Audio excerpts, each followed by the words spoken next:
Pandemi COVID-19 bukan hanya membawa masalah kesehatan masyarakat, tetapi juga membawa implikasi ekonomi yang sangat luas. Karena yang kita hadapi saat ini adalah situasi yang memaksa, maka saya baru saja menandatangani peraturan pemerintah pengganti undang-undang Perpu tentang kebijakan keuangan negara dan stabilitas sistem keuangan. Perpu ini memberikan fondasi bagi pemerintah, bagi otoritas perbankan, dan bagi otoritas keuangan untuk melakukan langkah-langkah luar biasa dalam menjamin kesehatan masyarakat, menyelamatkan perekonomian nasional, dan stabilitas sistem keuangan.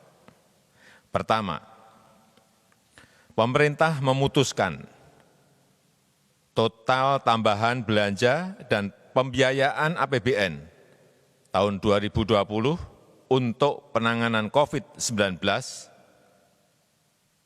adalah sebesar Rp405,1 triliun.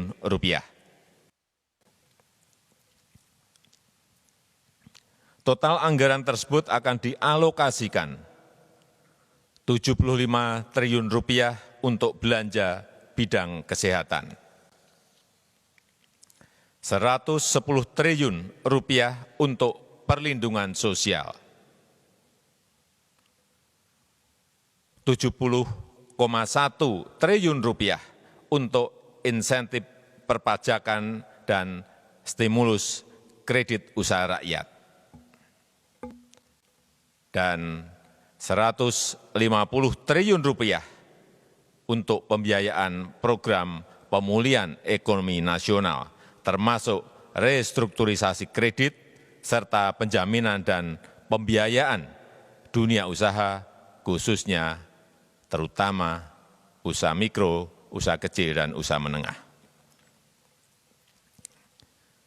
Bapak, Ibu, dan saudara-saudara sebangsa dan setanah air, anggaran bidang kesehatan akan diprioritaskan untuk perlindungan tenaga kesehatan, terutama pembelian APD, pembelian alat-alat kesehatan seperti tes kit, reagen, ventilator, dan lain-lainnya. Dan juga untuk upgrade rumah sakit rujukan, termasuk Wisma Atlet, serta untuk insentif dokter, perawat, dan tenaga rumah sakit. Juga untuk santunan kematian tenaga medis, serta penanganan permasalahan kesehatan lainnya. Kemudian anggaran perlindungan sosial akan diprioritaskan untuk keluarga penerima manfaat PKH yang naik dari 9,2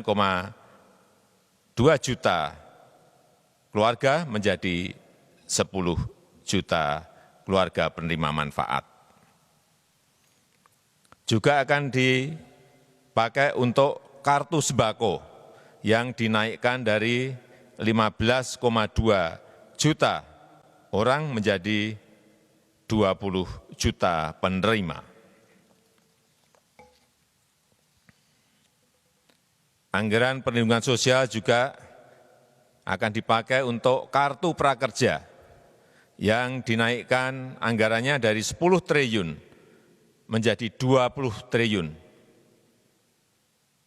untuk bisa mengcover sekitar 5,6 juta orang yang terkena PHK, pekerja informal, pelaku usaha mikro dan kecil.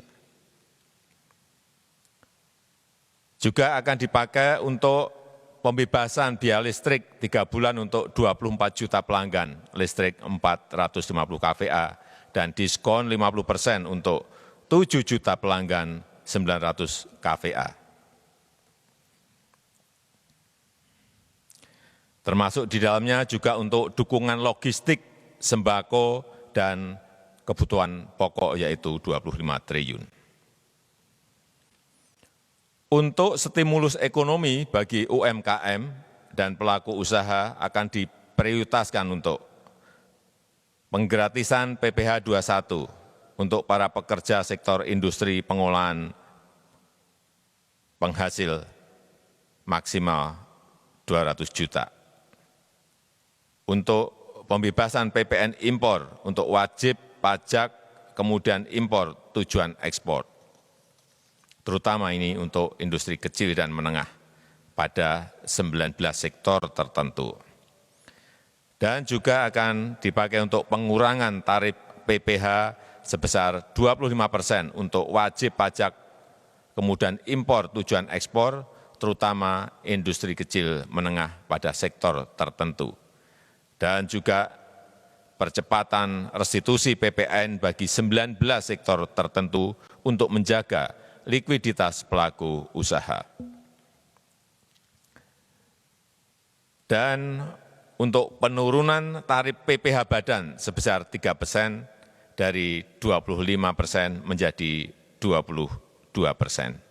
Serta untuk penundaan pembayaran pokok dan bunga untuk semua skim KUR yang terdampak COVID-19 selama 6 bulan.